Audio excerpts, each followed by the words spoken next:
Coisas extraordinárias acontecem quando uma mulher confia em Deus. Sheila Walsh, autora do sucesso Levante-se e Ore. Com amor, dedico este livro à memória de Tim Martin de Ayr, na Escócia, por seu inabalável exemplo de confiança em Deus a cada dia de sua vida. Quanto a esse medo, que conheço tão bem, posso dizer que aprender a confiar muda tudo. Não importa quão dolorosa seja a transformação, você não se arrependerá de nenhum momento vivido, de nenhuma lágrima derramada ou de qualquer medo que tenha enfrentado ao longo do caminho. Porque quando você é chamada e libertada desse medo paralisante, não volta para o cotidiano de antes. Você se maravilhará com aquilo que Deus tem para você.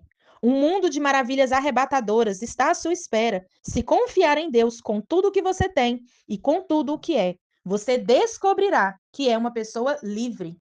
Nota da autora. 15 anos atrás, a vida como eu conhecia chegou ao fim. Tudo que eu havia construído desabou e fiquei soterrada sob as ruínas. Alguns amigos tentaram me tirar dos escombros, mas eu não tinha nenhum interesse em ser salva. Queria que me deixassem sozinha, queria morrer. Na mais escura das noites, veio o Filho de Deus. Naquele momento, ele não veio a mim como Salvador, libertador ou rei. Veio como um cordeiro, que ficou ao meu lado durante longos e escuros dias e noites. Sua presença era profundamente consoladora. Permitiu que enterrasse meu rosto em sua lã e chorasse. Permitiu que deitasse minha cabeça ao lado da sua e dormisse. Certo dia ele se levantou, e eu me levantei com ele. Ele começou a se livrar dos escombros e alcançar a luz do dia. Eu não queria sair dali e implorei que ficasse comigo, mas ele continuou andando. Eu o segui. Jamais queria me separar dele. Em plena luz do dia, a visão diante de mim era aterrorizante. Não consigo fazer isso. Orei. Eu sei, respondeu Deus. Não quero fazer isso. Eu sei. O que devo fazer? Apenas me siga. Para onde vamos? Para casa. Introdução. Balançando-se nos braços de Deus. 7 de julho de 1966. O balanço. Na minha infância, minha mãe costumava levar minha irmã francês e eu para brincarmos no parquinho. Eu adorava ser empurrada no balanço por alguém em quem confiava. Sentia-me como se estivesse decolando, voando, longe das preocupações do mundo. Eu gritava: mais alto, mãe, mais alto! Lembro-me, porém, de um dia em que eu estava sozinha no parquinho com a minha irmã. Durante algum tempo, Francis me empurrou no balanço, depois se cansou e sentou na grama. Um garoto conhecido como Valentão da vizinhança se aproximou por trás de mim e assumiu a tarefa. Fiquei aterrorizada. Ele não estava dando um impulso mais forte do que o de minha irmã, mas eu não confiava nele. Gritei, gritei, até que minha irmã mandou ele parar. Toda a questão se reduzia a uma palavra de 9 letras: confiança. Ela transformava o voo alto no balanço em uma experiência excitante. E quando a confiança se ausentava, aquilo se transformava em um pesadelo. A pessoa atrás de mim fazia toda a diferença do mundo. O coração por trás das mãos que empurrava o balanço mudava tudo. 19 de setembro de 1992. O hospital. Eu estava no meu carro, no estacionamento em frente a uma farmácia em Washington, D.C. Tinha em mãos a receita para um remédio contra a depressão, mas eu não tinha certeza do que faria com aquilo. Toda manhã no hospital, eu fazia fila com outros pacientes para receber meus remédios num copinho descartável. Agora eu estava por conta própria e cabia a mim a decisão de tomar ou não o antidepressivo. Ao receber alta naquela manhã, eu tive de responder a algumas perguntas de praxe. Você tem pensamentos suicidas? Não. Você tem uma consulta marcada com o médico de sua região quando voltar à Virginia Beach? Sim. Você está familiarizada com os sinais de uma piora em seu estado? Sim. Assinei a papelada e a moça da recepção devolveu as chaves do meu carro. Nada mais. A simplicidade desse gesto parecia incompatível com a grandiosidade que eu sentia. Durante as 2 primeiras semanas da minha estadia de um mês no hospital, eu precisava assinar um documento para poder retirar meu secador de cabelo de um armário trancado. Agora estavam me entregando as chaves de um carro em minhas mãos. Para o hospital, meu caso estava resolvido. E novos pacientes precisavam de atenção. Eu me senti um pouco ignorada no processo todo. Pensei em gritar. Saibam que ainda sou louca. Vejo cachorros mortos andando por aí. Mas pensei melhor e desisti. Um vento gelado me pegou de surpresa quando saí do hospital e desci para o estacionamento. Era outubro e fazia muito frio. Um mês antes, eu teria ficado aterrorizada só de pensar em sair por aquela porta. Agora senti-me muito vulnerável após deixar a segurança e o companheirismo que havia vivenciado ali. Decidi passar a noite num hotel antes de enfrentar a viagem de 3 horas para Virginia Beach no dia seguinte. Minha única obrigação naquela noite era comprar os remédios numa farmácia. No carro, pensei: o que farei se alguém me reconhecer e perguntar o que estou fazendo? O que direi se alguém me fizer uma pergunta inocente como: você também teve faringite? O que direi? A verdade era que eu ainda sentia vergonha por precisar de comprimidos para levar uma vida normal. No início, eu havia resistido ao diagnóstico do psiquiatra no hospital. Não quero tomar nenhuma pílula de felicidade, disse eu. O psiquiatra tratou minha ignorância com gentileza e se deu tempo de me explicar que aquilo não era uma pílula de felicidade, mas um remédio para ajudar meu cérebro a funcionar normalmente. Seu cérebro não está produzindo serotonina em quantidade suficiente, uma substância química essencial para o funcionamento adequado do órgão. É por isso que você está tendo dificuldade de pensar com lucidez e de dormir à noite. Relutante, comecei a tomar a medicação e, após poucos dias, já consegui detectar uma diferença significativa. A coisa mais evidente era que eu havia parado de chorar o tempo todo. Comecei a sentir esperança, por menor e mais fraca que fosse. Talvez Deus estivesse realmente me mostrando um caminho para sair desse labirinto. No entanto, uma coisa é entrar na fila com outros pacientes para receber a medicação. Outra, completamente diferente, é ser jogada de volta no meio da população normal. Eu estava absolutamente ciente do estigma ainda associado a qualquer tipo de doença mental e não tinha palavras, forças, nem vontade de explicar porque eu estava precisando daquela pequena pílula azul. Não estou gostando disso, Senhor. Não é assim que imaginei minha vida. Orei no meu carro. No meu coração, ouvi sua resposta. Eu sei, Sheila. Apenas me siga. 4 de agosto de 2008. A sala de espera.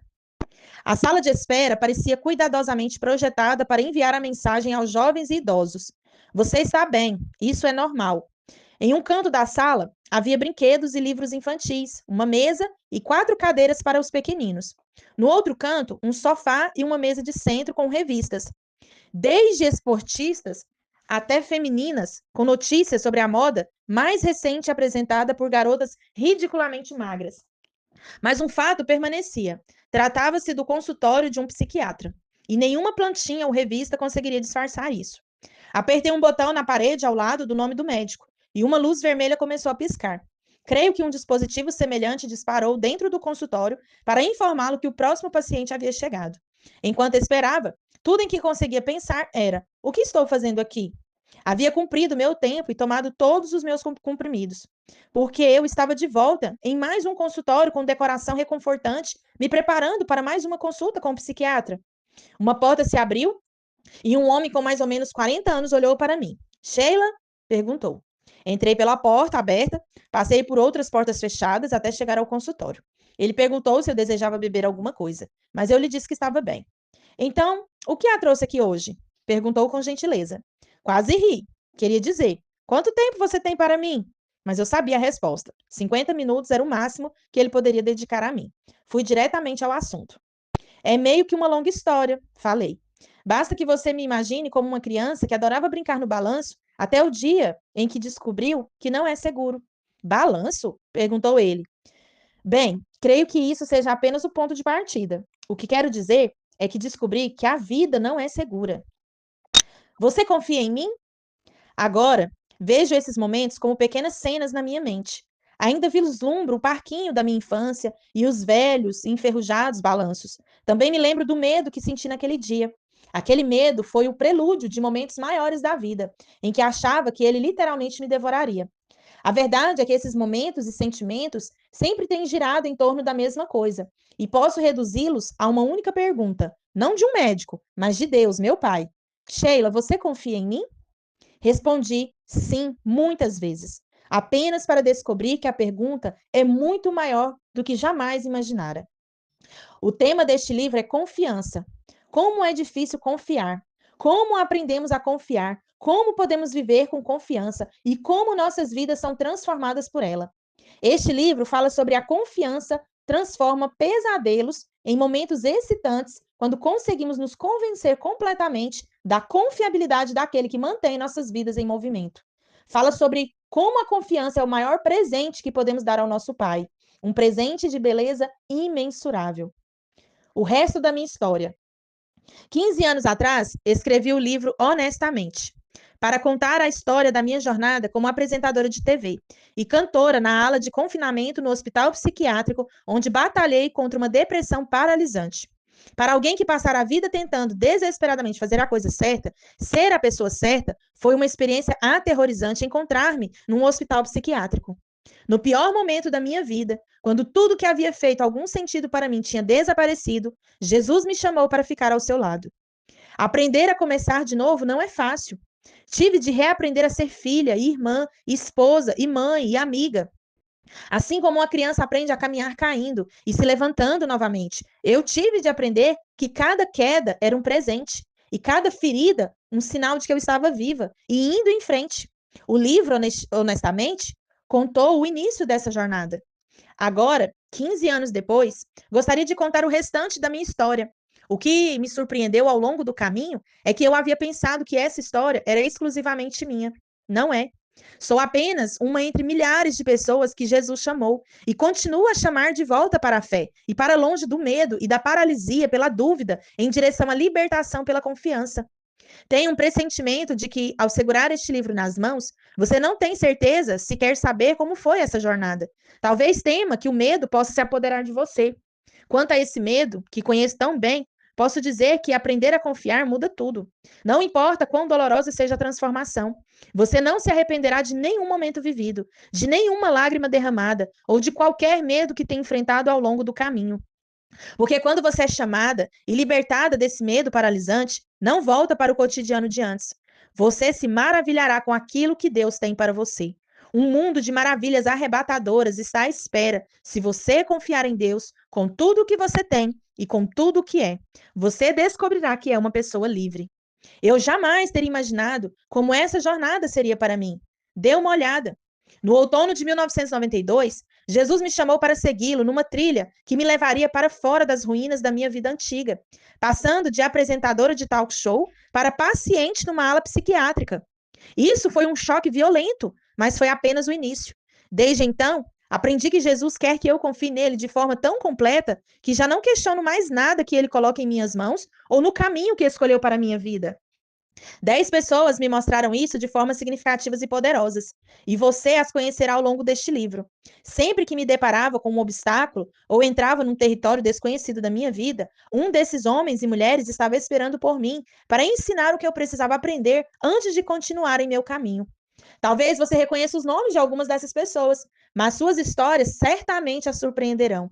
Elas me ensinaram não só que é seguro se balançar nos braços de Deus, mas que coisas extraordinárias acontecem quando confiamos nele.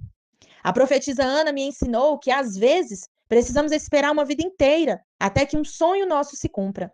E parte desse presente é a pessoa em quem nós nos transformamos durante a espera. Quando esperamos e confiamos na presença de Deus, nos tornamos mais semelhantes a Cristo. E isso é lindo. Durante algum tempo, fiquei como Maria e Marta. Eu havia visto suas lágrimas quando Lázaro, o irmão delas, morreu. Mas o que me cativou foi ver a confusão e a dor que elas sentiam diante da demora de Jesus em chegar até elas.